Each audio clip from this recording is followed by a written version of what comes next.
J'avais commencé à être initié à la blockchain, au bitcoin, par un avis que nous avions fait avec Benoît Thulin quand je présidais la commission des affaires étrangères et européennes du Conseil économique et social sur la souveraineté numérique de l'Union européenne. Nous avions présenté cet avis grâce à Pierre-Jean Coulon à Bruxelles.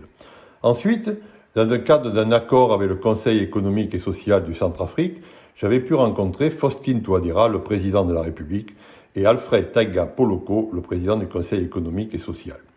Par ailleurs, grâce à un ami Samuel Hart, j'avais pu faire la connaissance de Sébastien Gouspillou. Aussi, quand le président Touadéra a décidé que le Centrafrique prendrait le Bitcoin comme monnaie officielle à côté du franc CFA, j'avais immédiatement appelé Sébastien Gouspillou, appelé Alfred Poloko, et nous avions organisé une délégation à Bangui, notamment avec Jean-Christophe Bunel.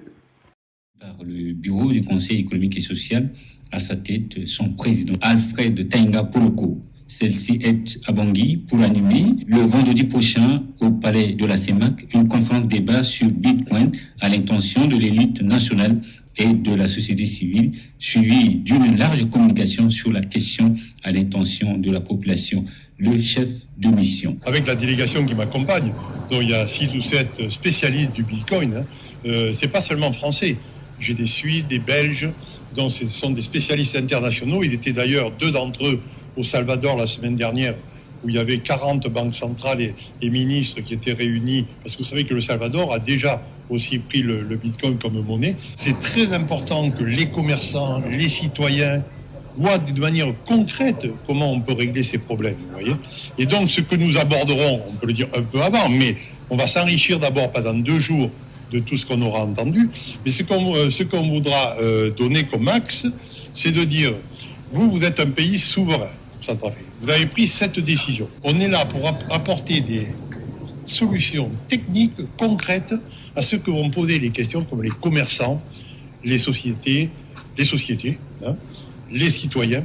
Et donc, on va essayer, et on verra petit à petit, c'est pas en 3 jours qu'on va résoudre tous les problèmes, mais on va faire dans 3 ou 4 directions. La première, c'est les wallets, ce qu'on appelle les wallets, c'est-à-dire en fait des portefeuilles en français, mais en Bitcoin. Et qu'on va installer auprès d'une quinzaine de commerçants pour leur faire voir que c'est finalement assez facile d'avoir des wallets en Bitcoin et comment on peut les échanger ici ou là. Ensuite, on pourra voir aussi comment on peut miner, parce que pour faire du Bitcoin, il faut le miner et même du green mining pour que ça ne consomme pas trop d'énergie. On a des solutions aussi pour attirer la finance internationale à travers ce minage et qui après pourra faire créer des infrastructures ici au pays. D'abord, un premier rendez-vous avec le président de la République et toute l'équipe.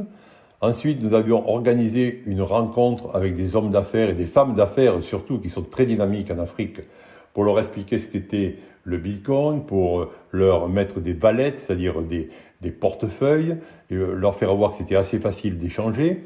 Nous avions aussi rencontré plusieurs ministres et nous étions au fameux hôtel Ledger, ce qui pour les bitcoiners est quelque chose d'extraordinaire. Ensuite, nous avions organisé une très grande réunion avec plus de 300 personnes de la société importante de Bangui, avec les ministres, l'Assemblée nationale, les membres du Conseil économique et social, et nous avions expliqué ce qu'était le Bitcoin et ce que nous pourrions faire pour le Centrafrique.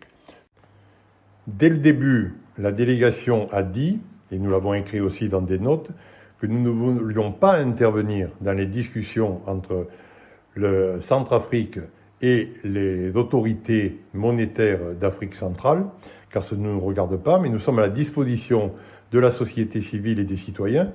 Que le Bitcoin soit monnaie nationale ou pas, ils ont besoin de wallets, de formation et d'une association pour aider au développement du Bitcoin. Et c'est pour cela que j'ai continué à rencontrer des spécialistes à mon retour en France, notamment Faustine Fleuret, présidente de la DAN, et Pierre Persson, ancien député.